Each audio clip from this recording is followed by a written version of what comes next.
토트넘의 승률은 30%. 토트넘 홈에서 펼쳐지는 북런던 더비에 대해 도박사들은 토트넘의 승리를 고작 30%라고 보고 있습니다. 현재 아스날이 토트넘보다 더 강하다는 반증이죠. 아스날은 14승 2무 1패로 1위, 토트넘은 10승 3무 5패로 리그 5위입니다. 역대 전적으로 봐도 토트넘의 승률은 30%였습니다. 최근 기준 5번 맞붙은 결과도 토트넘은 2승 3패로 열세입니다. 그러면 토트넘은 아스날을 이길 수 없는 것일까? 네. 공은 둥글죠. 북런던 더비를 앞두고 손흥민은 일정이 아직 많이 남았다. 무슨 일이든 일어날 수 있다. 리그는 길다. 우리는 여전히 우승을 믿고 있다. 긍정적인 선수들이 모인 팀이다. 라면서 매우 긍정적인 각오를 가지고 있습니다. 우승을 믿고 있다는 것 자체가 이번 아스날전에서도 승리할 수 있다는 자신감이죠. 또한 아스날은 토트넘보다 더 가치 있는 팀으로 인정받으면서도 2016 시즌 이후에 단 한 번도 토트넘보다 리그 순위가 높아본 적이 없습니다. 6시즌 동안 말이죠. 엎치락 뒤치락 하면서도 최종은 토트넘이 이겼습니다. 토트넘은 최근 5번의 상대 전적에서 열세였지만 마지막 경기는 원정에서 패배였고 이번에는 홈이기 때문에 역시 기대를 할 수밖에 없습니다. 손흥민은 인터뷰 마지막에 북런던 더비는 특별하다. 선수들에게도 큰 의미가 있지만 팬들에게는 특히 더 그렇다. 승리하기 위해 몸을 던져 모든 것을 바치겠다는 각오였습니다. 그럼 마스크 벗는 건가요? 네. 마스크 쓴 경기도 벌써 50일이 넘었습니다.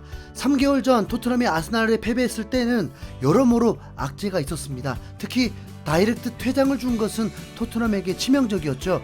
절대 토트넘을 떠나지 않겠다는 게 최우선인 에메르송은 벤치에 있을 확률이 매우 높습니다. 그럼 그때보다 전력 높아진 거 맞고요. 그리고 윙백에 페리시치가 있음으로 인해서 손흥민과의 공존 문제에 집중하기보다 최고의 3톱이 출전할 수 있다는 것을 더 집중해야 합니다. 콘테 감독의 인터뷰를 통해서 북런던 더비 토트넘의 3톱은 결정이 났습니다. 손흥민, 케인, 클루세프스키입니다. 그럼 전력이 더 높아진다는 거 또 맞죠. 이 조합이 월드컵 이후 첫 경기 브렌트포드전에서 가동이 되었지만 이후 클루세프스키는 또 부상이 찾아오면서 프리미어리그 최고 3톱으로 불리면서도 제대로 작동되지 못한 것입니다. 거기다 손흥민이 마스크를 착용하면서 본인 능력의 30%밖에 발휘가 안 되다 보니 아니 지금 이게 합리화입니까? 정말 그렇잖아요. 지난 후반기 시즌처럼 팀이 제대로 작동된 적이 없습니다. 실제 3개월 전 아스날전 패배에도 이 조합이 아니었습니다. 히샬리송만의 강점이 있지만 그는 클루세프스키와 전혀 다른 유형의 선수입니다. 창의적인 플레이, 볼 간수 능력, 찬스를 만들어주는 역할도 클루세프스키가 더 뛰어납니다. 그래서 지난 시즌 클루세프스키의 활약을 두고 데브라이너와 비교를 할 정도입니다. 22살의 어린 선수라 해도 500억에 육박한 몸값이라는 거. 네. 사실 이런 선수들이 많은 팀이 장기적으로 리그에서 우승권이 될 수 있는 팀이죠. 토트넘은 어린 선수들 중에 전성기가 될 때 월드클래스급 인정받을 수 있는 잠재력 있는 선수가 클루세프스키, 벤탄쿠르밖에 없습니다. 풋볼 인사이더에 따르면 벤탄쿠르도 아스날전에서 복귀할 수 있다고 전망했고 콘테 감독은 벤탄쿠르가 좋아지고 있다면서 시즌이 길기 때문에 무리하지 않겠다고 했지만 히샬리송을 향한 말일 듯한 느낌입니다. 혹여나 스킵이 출전한다 해도 그렇게 불안하진 않습니다. 강한 상대일수록 스킵은 더 수비에 치중되는 미드필더이기 때문에 좋은 활약을 기대할 수 있습니다. 솔직히 비수만은 3미들 아니고서는 어려운 느낌입니다. 콘테 감독은 경기 전 인터뷰를 통해서 아스날은 지금의 팀이 되기까지 3년 반이 걸렸고 토트넘은 1년 반이 걸리면서 토트넘도 잘 진행이 되고 있다면서 자신감이 있었습니다.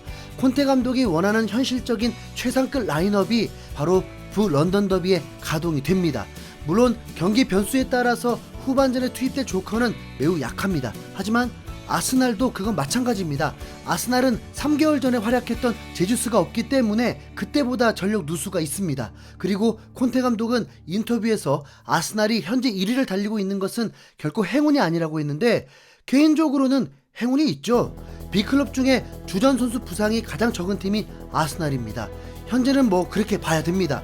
부상 선수 없는 게 실력이 아니라 거의 행운인 거죠. 자, 그럼 정리해보면 어때요? 토트넘이 그때 패배했을 때보다 강해졌고 아스날은 제주스가 없는 전력 누수라면 토트넘 승리 확률은 훨씬 높아져야 하지 않을까요? 양팀 모두 스쿼드가 두텁지 않기 때문에 선발 출전시킨 선수들이 무조건 최선의 라인업이 될 겁니다. 아스날은 매우 공격적인 팀입니다. 윙백과 미드필더들조차 라인을 매우 끌어올립니다. 유사한 팀이 바로 맨시티죠. 아스날은 맨시티 색깔을 제대로 내면서 현재 좋은 성적을 내고 있습니다. 토트넘이 맨시티 킬러라는 거 아시죠? 토트넘이 맨시티 원정에서 승리할 확률은 많지 않지만 토트넘은 홈에서는 맨시티, 아스날에게 동시에 강합니다. 바로 뒷공간을 무너뜨릴 수 있는 최적의 무기를 보유하고 있기 때문이죠. 손흥민은 크리스탈 팰리스전을 통해서 페리치와의 공존 문제도 어느 정도 해결할 수 있다는 가능성을 보여줬고 실제 찬스도 많았고 득점도 했습니다. 이건 토트넘의 승리를 위해 바꿀 수 없는 공식입니다. 토트넘은 2년 반 동안 아스날을 상대하면서 모두 3골씩을 넣었습니다. 토트넘은 2년 동안 홈에서 아스날을 상대하면서 모두 3골씩을 넣었습니다. 그리고 그때마다 손흥민이 골을 넣었습니다. 그건 무엇을 의미하나요? 자신감이 넘친다는 것입니다. 그러니까 손흥민도 남다른 각오를 내비친 거죠. 2010년 이후 리그 우승한 팀이 5패 이상을 한 건 2011 시즌 맨시티가 5패, 2012 시즌 맨유가 5패, 2013 시즌 맨시티가 6패, 2016 시즌 콘테가 맡은 첼시가 5패, 2020 시즌 맨시티가 6패를 하고도 우승을 했습니다. 토트넘이 지금부터 무패를 달리면서 아스날, 맨시티가 패배를 쌓는다면 가능한 일이죠. 맨시티가 사우스햄튼에게도 패하는데요.